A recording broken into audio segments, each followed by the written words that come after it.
Hello दोस्तों, आज हम लोग पढ़ेंगे कक्षा 10 का गणित वास्तविक संख्याएं अध्याय 1 परिचय के बारे में पढ़ेंगे। मैं पहला भाग 1 बना चुका हूं, वीडियो जाकर देख लीजिएगा। मैं डिस्क्रिप्शन में लिंक दे दूंगा। आज चलिए आगे बढ़ते हैं। भाग 1 में मैंने बताया था प्राकृत संख्या के बारे में, पूर्ण संख्या के बारे में, पूर्णांक, आभाज्य संख्या, सह आभाज्य संख्याएं, यौगिक संख्याएं, ये सब संख्याओं के बारे में हम लोग पढ़े थे। आज उसी को आगे बढ़ाते हुए हम आगे चलते हैं। हेलो स्टूडेंट्स, आप सभी का स्वागत है कुमार स्टडी 24 चैनल पर। आज हम लोग पढ़ेंगे कक्षा 10 का गणित वास्तविक संख्याएं अध्याय 1। आज परिचय के बारे में पढ़ेंगे। मैंने पहला भाग बना चुका हूं, वीडियो आप लोग जाके देख लीजिएगा। मैं डिस्क्रिप्शन में लिंक दे दूंगा। मैंने भाग 1 में बताया था प्राकृत संख्या क्या होता है, पूर्ण संख्या क्या होता है, पूर्णांक क्या होता है, अभाज्य संख्या क्या होता है, सह अभाज्य क्या होते हैं, यौगिक संख्याएं क्या होता है। ये सब संख्याओं के बारे में हम लोग पढ़े थे भाग 1 में। आज भाग 2 में इसी को आगे बढ़ाते हुए हम लोग पढ़ेंगे, कुछ संख्याएं के बारे में पढ़ेंगे। जैसे अपरिमेय संख्या के बारे में पढ़ेंगे। चलिए इसी को आगे बढ़ाते हुए हम परिमेय संख्या के बारे में पढ़ेंगे। संख्या क्या होता है? वैसी संख्याएं जिसे हम p/q के रूप में लिख सकते हैं, यानी कि p/q के रूप में लिख सकते हैं, जहां q नॉट इक्वल टू 0 होता है, यानी कि q का मान 0 नहीं होना चाहिए। और इसका एक कंडीशन और भी है कि p और q जो होता है ये क्या होते हैं? पूर्णांक होते हैं। p q क्या है? पूर्णांक है। मैंने पहले भाग 1 में बताया था पूर्णांक के बारे में। p और q पूर्णांक हैं। और एक कंडीशन इसका एक और है, ये p q जो पूर्णांक है ये सअभाज्य संख्या है। सअभाज्य संख्या होने चाहिए, तभी हम इसको परिमेय संख्या बोलेंगे। सअभाज्य हैं।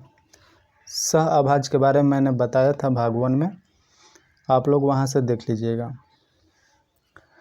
पी क्यू सअभाज्य होगा तो इसका मतलब है कि HCF जो है पी क्यू का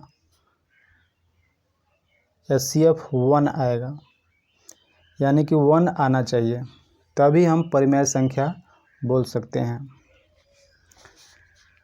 इसको Q से भी डिनोट किया जाता है, ये ध्यान में रखिएगा।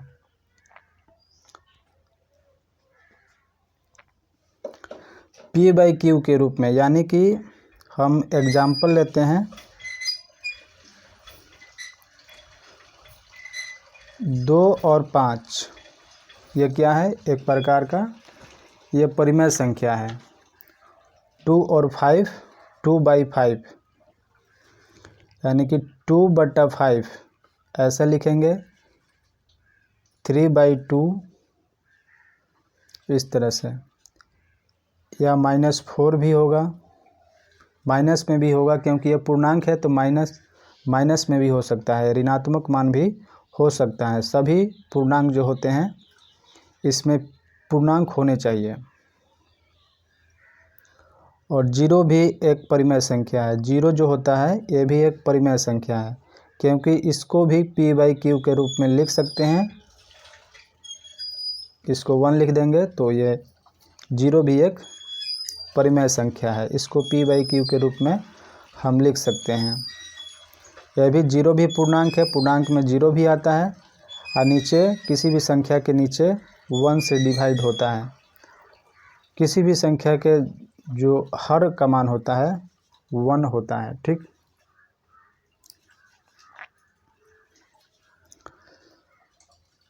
जैसे 22/7, ये 22/7 भी परिमेय संख्या है। इसका पाई का वैल्यू होता है जो एक्यूरेट मान नहीं होता है, लेकिन हम इसको जब 22/7 मान लेते हैं तो हम इसको परिमेय संख्या बोलेंगे, क्योंकि इस कंडीशन को यह पूरा करता है। P/Q के रूप में यह है, इसलिए इसको हम परिमेय संख्या बोलेंगे। यह भी पूर्णांक है और नीचे भी पूर्णांक है। हम P/Q के रूप में नहीं लिख सकते हैं। अपरिमेय संख्या को P/Q के रूप में हम नहीं लिख सकते हैं, यानी कि भिन्न के रूप में नहीं लिख सकते हैं, ये नहीं लिख सकते हैं। जब कोई भी संख्या को P/Q के रूप में नहीं लिख सकते हैं तो वो परिमेय संख्या अपरिमेय संख्या है। एग्जाम्पल से हम समझाते हैं, लग जाता है, अंडर रूट लग जाएगा तो इसको हम अपरिमेय संख्या बोलेंगे। जैसे ये √2 हो गया, 3, 5, इस तरह से ये अपरिमेय संख्या होता है, क्योंकि इसको हम P/Q के रूप में नहीं लिख सकते हैं। अपरिमेय संख्या के बारे में पढ़ लेते हैं। इसको हम P/Q के रूप में नहीं लिख सकते हैं, ठीक। ये अभाज्य संख्या, जितने भी अभाज्य संख्या है उसके ऊपर अंडर रूट लगा देते हैं तो ये अपरिमेय संख्या हो जाता है। और एक अपवाद में पाई भी एक अपरिमेय संख्या है, ठीक है। जब 22/7 इसका वैल्यू होता है तो परिमेय संख्या हो जाता है, और जब पाई में रहता है ये तो ये अपरिमेय संख्या होता है, क्योंकि 22/7 का जो वैल्यू होता है एक्यूरेट नहीं होता है। इसलिए जो पाई होता है अपरिमेय संख्या होता है, लेकिन 22/7 यानी कि एक्यूरेट मान नहीं होता है, अप्रोक्सीमेट वैल्यू होता है, लगभग मान होता है, उसको हम परिमेय संख्या बोलेंगे। इसको हम परिमेय संख्या बोलेंगे, और ये जो पाई है इसको अपरिमेय संख्या बोलेंगे। चलिए, आप लोगों को समझ में आ गया कि परिमेय संख्या और अपरिमेय संख्या क्या होता है। चलिए, अब यहाँ वास्तविक संख्याएं,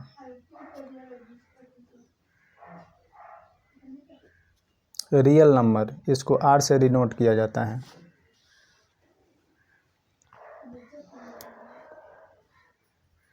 वास्तविक संख्या क्या होता है? ये परिमेय संख्या और अपरिमेय संख्या को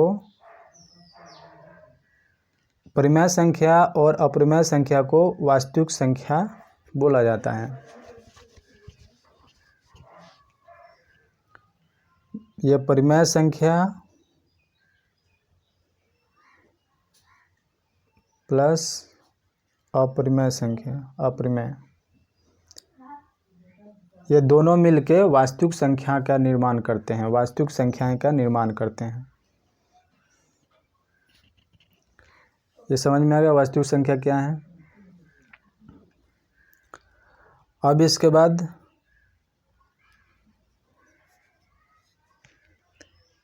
मेन टॉपिक है जिससे हम सवाल बनाएंगे, ये है यूक्लिड विभाजन प्रमेयिका। यूक्लिड विभाजन प्रमेयिका। यूक्लिड विभाजन प्रमेयिका क्या होता है? प्रमेयिका का मतलब यह एक सिद्ध कथन है जिसके द्वारा दूसरे कथन को सिद्ध किया जाता है। जैसे मान लीजिए कि दो धनात्मक पूर्णांक लेते हैं, कोई भी दो धनात्मक पूर्णांक लेंगे, मान लेते हैं कि 10 ले लिए और 3 ले लिए। ये दो धनात्मक पूर्णांक है और इसमें देखेंगे कौन बड़ा है, तो ये बड़ा है। अब इसको डिवाइड करेंगे, छोटा वाला से बड़ा वाला में डिवाइड किया जाता है, तो डिवाइड करेंगे, 3 का 9, 10 में से 9 जाएगा, 1 बचेगा, यानी कि यहाँ पर शेषफल 1 आ गया। जो छोटा वाला होता है वो भाजक होता है और जो बड़ा वाला होता है वो भाज्य होता है। डिवाइड किए तो यहाँ पर भागफल आ गया और यहाँ पर शेषफल आ गया। हम इसको क्या बोलते हैं? भाज्य बोलते हैं। इसको भाजक बोलते हैं, इसको शेषफल बोलते हैं और इसको भागफल बोलते हैं। इस तरह से भाज्य को डिनोट किया जाता है ए से, भाजक को बी से, शेषफल को आर से और भागफल को क्यू से। इस तरह से डिनोट किया जाता है। तो हम इसको ऐसे भी लिख सकते हैं, ए बराबर, ये जो होता है भाज्य बराबर ये भाजक गुना भागफल प्लस शेषफल। इस तरह से लिख सकते हैं। यहाँ पर एक समझने वाली चीज़ है कि जब भी भाग करते हैं, भाजक जो होता है जब भी भाग करते हैं तो शेषफल इससे छोटा ही आता है, बड़ा कभी नहीं आ सकता है। 0 आएगा या भाजक से छोटा आएगा। तो हम यहाँ पर लिख सकते हैं 0 जो होता है आर से, आर जो होता है शेषफल जो होता है 0 के बराबर या 0 से बड़ा हो सकता है, और जो b का मान होता है वो r से हमेशा बड़ा होता है, यानी कि शेषफल से बड़ा b होता है। शेषफल का मान 0 हो सकता है या 0 से बड़ा हो सकता है, और भाजक का मान जो होता है शेषफल से हमेशा बड़ा होता है। देखिए भाजक का मान जो है शेषफल से हमेशा बड़ा है, यानी कि 3 भाजक है तो शेषफल से बड़ा मान है। और यहाँ पर देख लीजिए, यहाँ जो शेषफल है 0 से बड़ा या 0 के बराबर हो सकता है। देखिए, लेकिन भाजक से बड़ा नहीं होता है। ये आप लोगों को समझ में आ गया? ये समझ में आ गया हो गया। यही क्या है? यूक्लिड विभाजन प्रमेयिका। इसी को हम यूक्लिड विभाजन प्रमेयिका बोलते हैं। ठीक है, चलिए अब आगे बढ़ते हैं। यूक्लिड विभाजन एल्गोरिदम। हम 2 संख्या लेते हैं, 2 धनात्मक पूर्णांक लेते हैं, 455 और 42 ले लेते हैं, और यहाँ पर हम देख रहे हैं कि 455 42 से बड़ा है। ठीक, तो हम यहाँ पर यूक्लिड विभाजन प्रमेयिका से चलेंगे। देखिए यूक्लिड विभाजन एल्गोरिथम क्या है? एक ये चरणबद्ध तरीका से हल जो किया जाता है उसी को एल्गोरिदम बोला जाता है। यानी कि स्टेप बाय स्टेप आगे बढ़ते हैं, उसी को हम एल्गोरिदम बोलते हैं।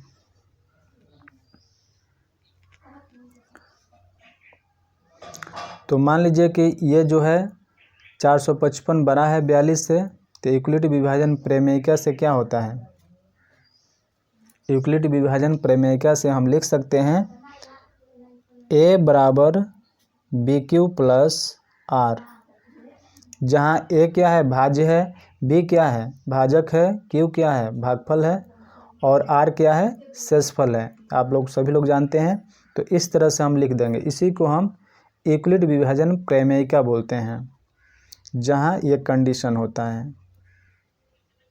ठीक, r का जो वैल्यू होता है 0 के बराबर या 0 से बड़ा हो सकता है, यानी कि शेषफल का मान 0 के बराबर या 0 से बड़ा होता है, और भाजक का जो मान होता है, भाजक का मान जो होता है शेषफल से बड़ा होता है।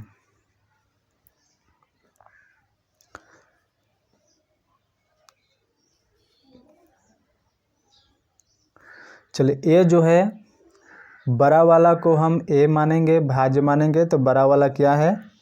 455। b किसको मानेंगे? b छोटा वाला को मानेंगे 42। b इसको मानेंगे और इसको a मानेंगे। ठीक है, बड़ा वाला को भाज्य मानेंगे और छोटा वाला को भाजक मानेंगे। तो इस तरीक़ा से लिख देते हैं। अब देखिए, अब डिवाइड करेंगे, छोटा वाला से बड़ा वाला में डिवाइड करेंगे।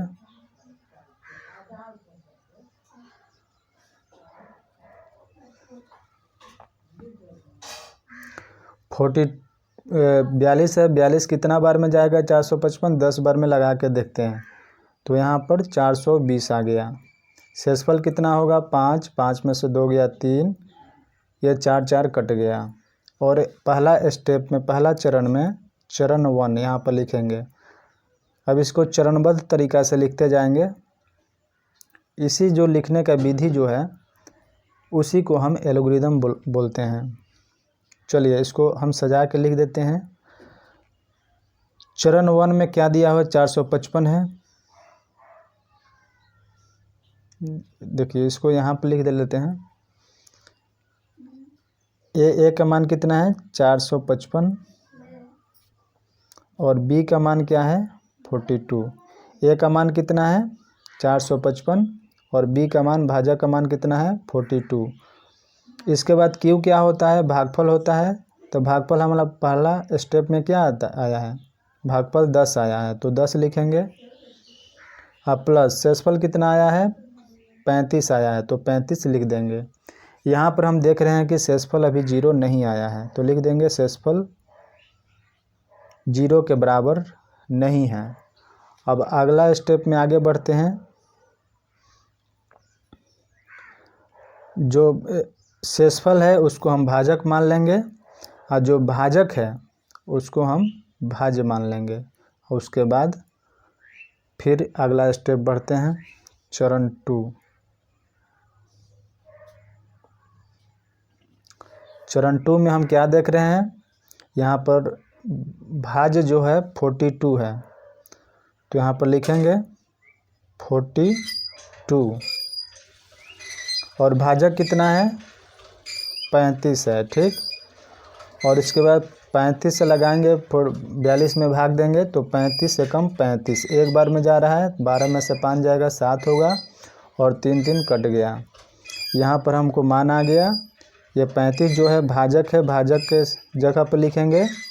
उसके बाद गुना में भागफल है, भागफल 1 आया है तो 1 लिखेंगे और शेषफल 7 आया है। इस तरीक़ा से स्टेप ये पूरा हो गया। यहाँ पर भी शेषफल 0 नहीं आ रहा है, शेषफल 0 के बराबर नहीं आ रहा है। तो और आगे बढ़ेंगे अगले स्टेप की ओर।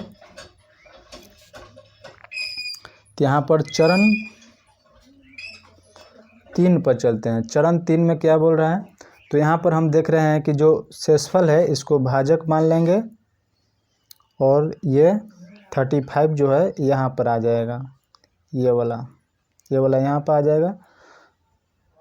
तो 7 से 35 कितना बार में कटेगा 5 बार में, 7 5 35, ये यहाँ पर शेषफल 0 आ गया। चलिए किस स्टेप को लिख लेते हैं।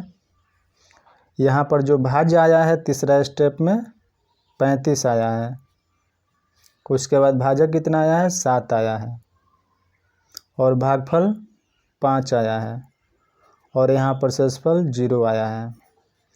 अब 0 आ गया। अब ये चरण अब ख़त्म हो गया। अब हमारा आंसर यहाँ पर HCF हम निकाल सकते। HCF किसको बोलेंगे, जिस भाजक से संख्या 0 ला रहा है, यानी कि 7 जो भाजक है ये काट दे रहा है 35 को काट के 0 लाया है। तो जब 0 आ जाता है शेषफल तो यहाँ पर HCF 7 होता है, भाजक को ही HCF बोला जाता है। तो हमारा आंसर ये वाला होता है, यह ध्यान में रखिएगा। जब 0 आता है तो ये जो पहला मान होता है B का, जो भाजक बोला जाता है इसको, यही हमारा HCF होता है। जब 0 आएगा तभी HCF आएगा, अन्यथा नहीं आएगा। तब तक बढ़ते रहेंगे। अगर 0 नहीं आता तो आगे बढ़ते रहते, जब तक 0 नहीं आता तब तक हमारा आंसर प्राप्त नहीं होता है। तो HCF प्राप्त करने के लिए ये जो यूक्लिड विभाजन एल्गोरिथम है इसको हम इस तरह से बनाते हैं। ये भाग विधि है, पहले भाग विधि से बनाते जाएंगे, स्टेप बाय स्टेप लिखते जाएंगे। उसके बाद हम इसी को यूक्लिड विभाजन प्रमेयिका बोलते हैं। और जो चरण है, चरणबद्ध तरीका से लिखने की जो प्रक्रिया है उसी को एल्गोरिदम बोला जाता है। समझ में आ गया आप लोगों को। उसके बाद हम यहाँ पर क्या लिखेंगे, HCF 455 42 का कितना आया है, ये 7 आया है। यही आपका HCF आया है।